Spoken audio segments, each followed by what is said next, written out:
Em São Paulo, meio-dia. Está no ar mais uma edição do programa Redemoinho.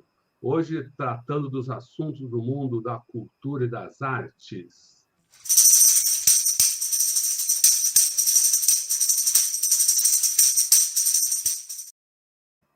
Olá, Célio Turino, é muito bom tê-lo aqui nesse redemoinho da segunda-feira. Célio Turino é historiador, observador e formulador das políticas públicas para a área da cultura. O que você nos conta hoje, Célio? Bom dia, boa tarde já, né? Leonora, Rodolfo. Bom, para mim sempre é uma satisfação estar aqui. Eu já fico pensando já na temática, né? Inclusive, nessa semana eu deveria não estar no Brasil, devia estar no Peru, no 5º Congresso Latino-Americano da Cultura Viva, né? Tem gente de diversos países lá presente em Lima, mas eu achei que cabia ficar aqui no Brasil e dar a contribuição possível, né, para essa eleição, né? Naquilo que a gente consegue fazer. Mas é fundamental o voto e a participação de cada pessoa e cada capacidade de virar um voto, ela é fundamental. Isso tem a ver com a cultura, né? Porque o que está em jogo é exatamente que valores a gente pretende para o Brasil nos anos seguintes. Se a gente quer aprofundar um processo de autoritarismo, de manipulação, de fundamentalismo, ou se nós queremos uma abertura, uma nova janela aí de solidariedade, de convívio entre as pessoas, de cultura do encontro, né? Então, a eleição diz respeito à cultura. Exatamente motivado por isso, na semana passada eu antecipei um pouco algumas ideias, porque eu considero que deveria ser um programa avançado de cultura, no caso da candidatura do presidente Lula. Também penso que das candidaturas a governos estaduais que estejam no campo progressista, de esquerda, né, como aqui em São Paulo, com o Fernando Haddad. Na minha opinião, observando um pouco o quadro, acho que caberia um esforço para falar mais aos corações e às mentes das pessoas. Logo que houve a apuração dos votos, no domingo passado, eu comecei a rascunhar uma proposta que até publiquei na revista Fórum, e gostaria que quem estiver acompanhando essa videocoluna, se pudesse acessar e ler o artigo, gostaria de trocar ideias sobre isso. Eu até antecipei alguma coisa na videocoluna de segunda-feira passada, mas eu vou fazer de novo uma recapitulação. Primeiro, a cultura, para que ela aconteça, ela depende de uma ação direta nos territórios, porque a cultura é o compartilhamento de memória e de espaço, de tempo, né? E tempo e memória, tempo e espaço é que compõem uma cultura. Daí a ideia do ponto de cultura, ramificado, acontecendo em todo o país, como pontos também de difusão cultural, com rádios comunitárias, enfim, como um espaço de mediação na relação entre Estado e sociedade, mas que é feita com amorosidade, criatividade, inventividade, né? Com o pé na ancestralidade e com a cabeça pensando no futuro, nas invenções, né? Mas uma invenção que sempre está conectada com a raiz, né? Eu ensaiei a possibilidade de, em poucos meses, em 4 meses, seria possível, já em abril do ano que vem, ter no país 5.000 pontos de cultura distribuídos por todo o território nacional, ao valor de R$120 mil por ano, dá R$10 mil por mês, pontos de cultura nas mais diferentes áreas de atuação, em territórios indígenas, quilombos, favelas, com mídia livre, nas artes cênicas todas, né? Livre leitura, enfim. Acho que isso é algo que valeria a pena a gente pensar e dizer de uma forma clara. né, dessa possibilidade. O presidente Lula, inclusive, nos encontros que ele tem feito de cultura, ele fala bastante dos pontos de cultura. Mas agora, no segundo turno, valeria a pena quantificar. E o valor? É 600 milhões de reais para 5 mil pontos de cultura. É esse valor unitário de 120 mil reais por ano, né? Que é algo bastante factível e num valor relativamente pequeno, dado o conjunto do orçamento da União. Ao lado dos pontos de cultura, eu penso que seria necessário ocupar o Brasil com arte, alegria, com a festa, com a criatividade. Isso vai ser muito necessário, até como uma medida de sanação, porque a gente está muito manipulado por esses afetos do ódio, da depressão, da mentira, né? E só a arte, só a cultura curam.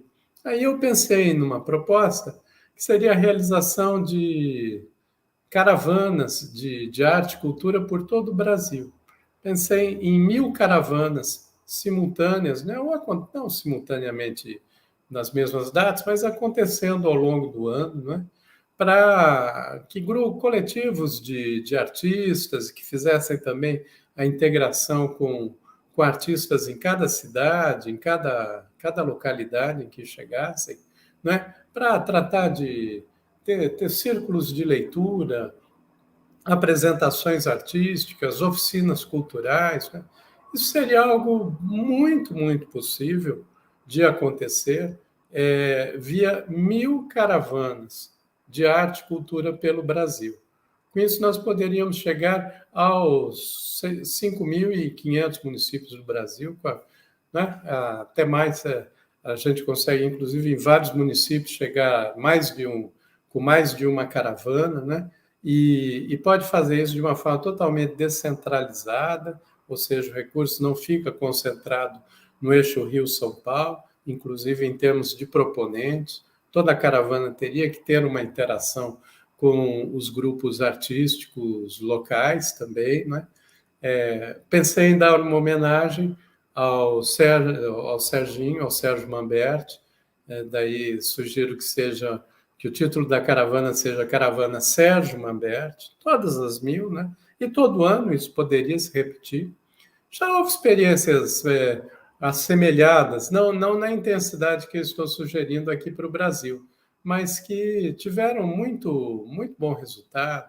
No Chile, no governo do Allende, a caravana o Trem da Cultura, também nos Estados Unidos, na época do governo Roosevelt, o National Arts também, que eram grandes turnês por todo o país, no período da depressão. Notem que eles perceberam a importância da cultura exatamente naquela época de depressão econômica, de muito desemprego, nos anos 30, né, que nos Estados Unidos.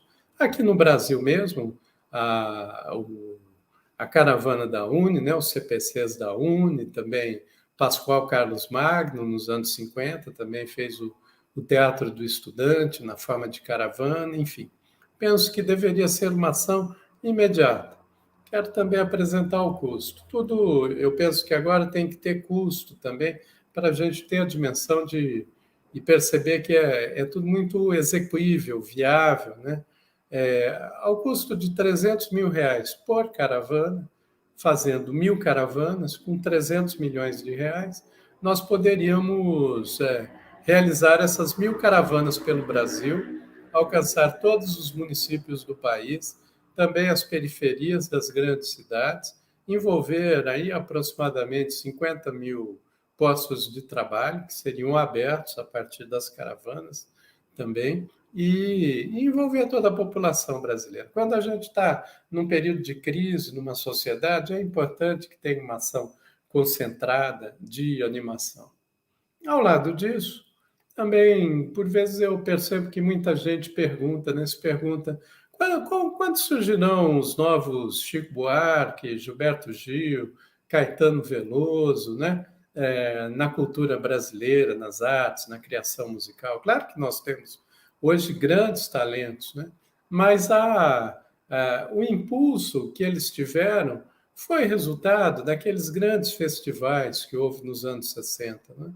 e que mobilizaram boa parte do imaginário da sociedade, mesmo em tempos de ditadura, não é? Festivais são uma forma que a humanidade encontrou desde a antiguidade para conseguir concentrar energias, ativar processos criativos de uma forma muito intensa e assim se reunir e apresentar caminhos para a sociedade na sua época, não é? A partir da arte, da cultura, da sensibilidade, né?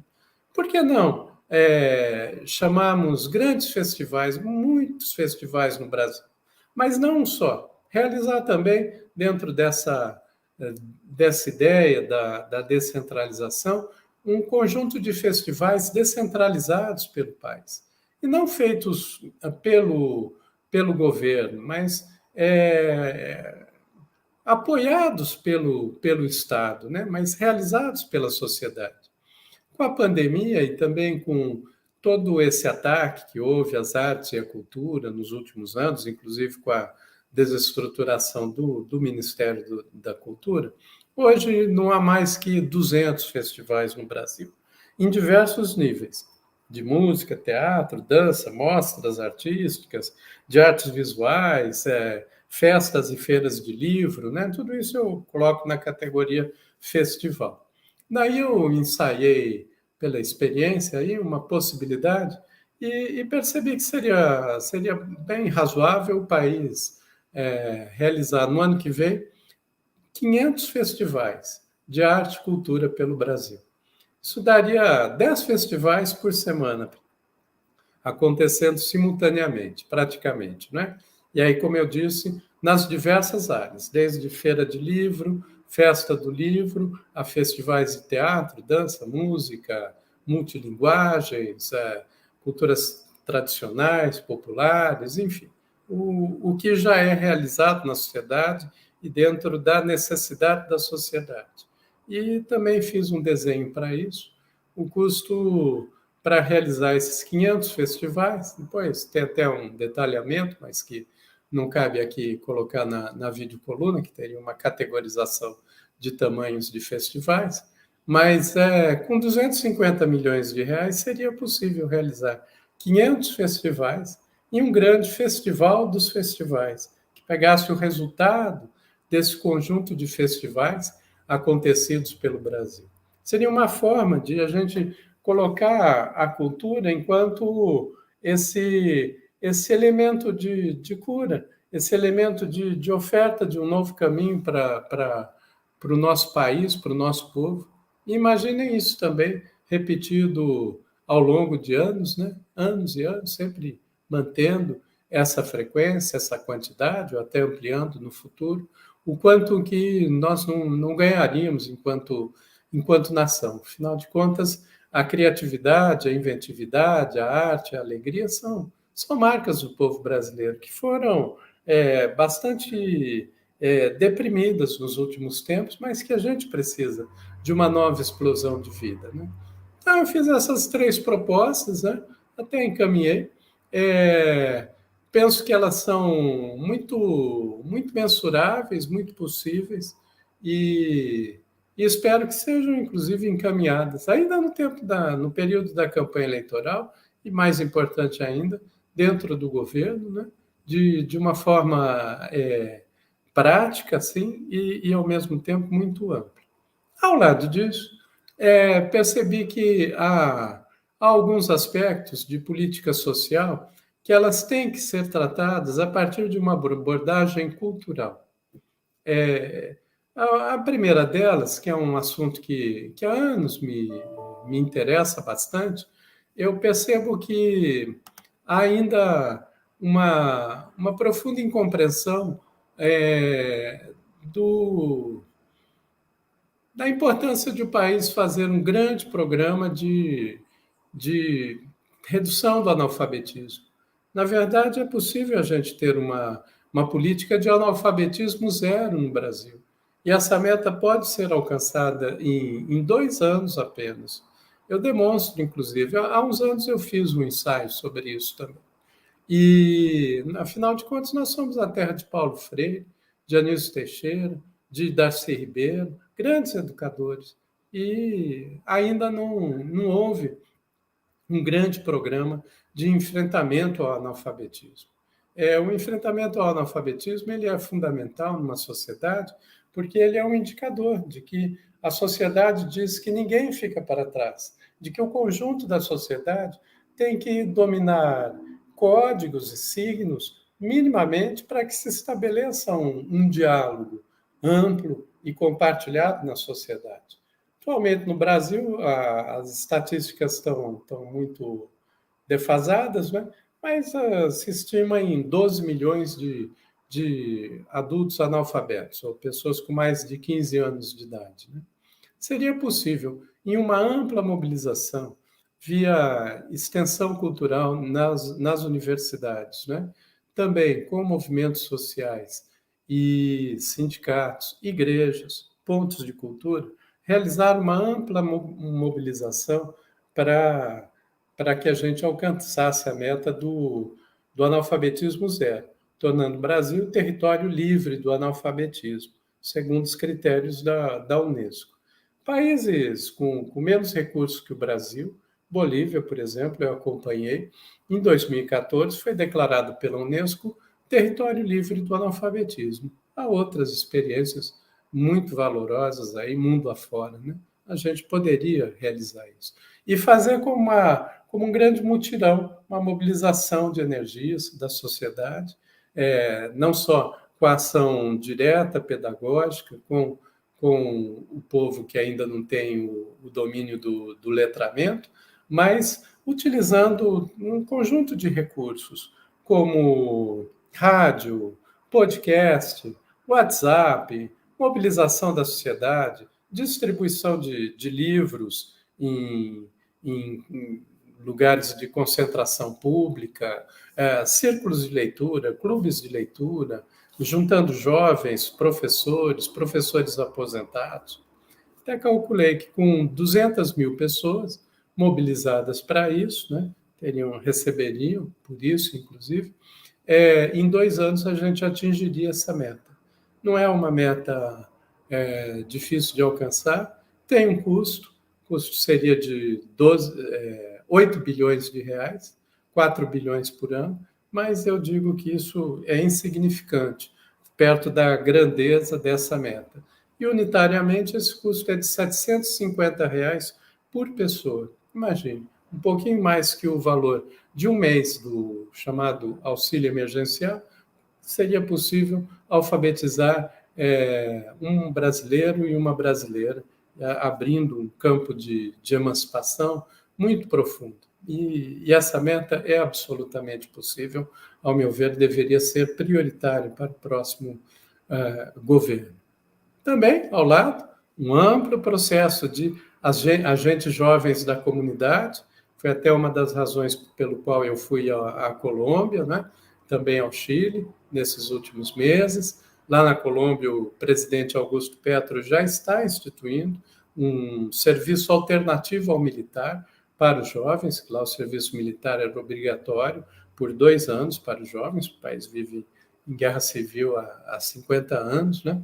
E nesse serviço alternativo, os jovens recebem uma aprendizagem e serviço em torno de temas como arte, cultura, defesa do meio ambiente, junto às suas comunidades. Também seria uma ação muito significativa e que tem um recorte pela cultura, porque ela envolve mudança de mentalidade. Já imaginaram uma meta de 1 milhão de jovens por ano tendo essa capacitação, essa aprendizagem, serviço? Por último, também, é uma proposta econômica, mas que ela tem um recorte cultural muito profundo. Porque para pensarmos em novas economias, há que compreender que há a questão de valores, de possibilidades, de mentalidade, né? Há que fazer uma mudança de mentalidade. Daí, por que não tratarmos a questão da economia popular e solidária a partir da cultura, de uma outra maneira? Recordo bem, até a época que eu estava no Ministério da Cultura, trabalhava o Paul Singer, era o secretário da Economia Solidária, né?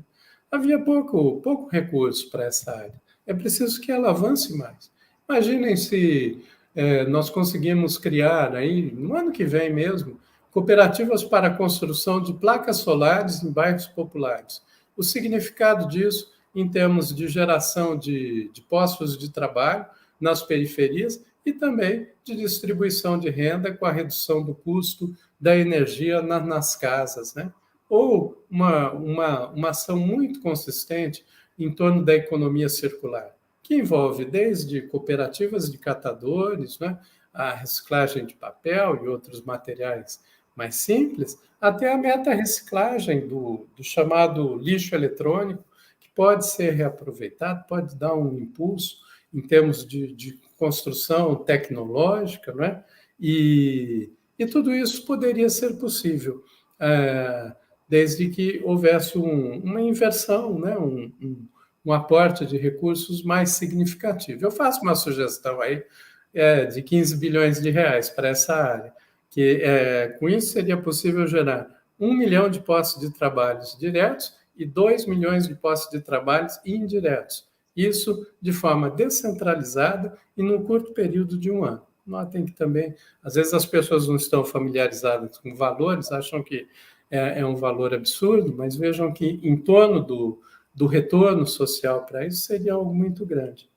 Então, foi isso que eu preparei para hoje, e é um assunto que eu tenho cuidado, assim, tenho escrito, e penso que a gente precisaria aproveitar esse período agora do segundo turno para ousar em propostas, e propostas que sejam, ao mesmo tempo, de largo alcance, mas que a população perceba como execuíveis, possíveis, que aconteçam de forma descentralizada, que aconteçam em todo o território nacional e, sobretudo, que dê vazão à criatividade e à inventividade do nosso povo, trazendo até aquilo que a gente nem imagina, mas que alguém vai construir. Recordo, para finalizar, uma vez eu fui numa cidadezinha no interior no litoral do Ceará, uma cidadezinha bem pequena, e lá eu vi uns aviõezinhos com uma hélice em cima dos postes de luz.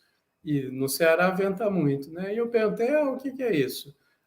Foi um professor aqui da nossa cidade que ele inventou esse aviãozinho, que a hélice gira, olha que bonito, né? O lúdico também, né? A hélice gira e acende uma lâmpada de poste de luz na cidade. Vejam só, é uma invenção que alguém fez, uma invenção brasileira. Nós vamos sair dessa situação tão dura que o Brasil tem vivido, exatamente se investirmos na invenção brasileira. E é isso que eu acredito. E é por isso que eu tenho lutado e agradeço a possibilidade de falar sobre isso aqui hoje. Um abraço.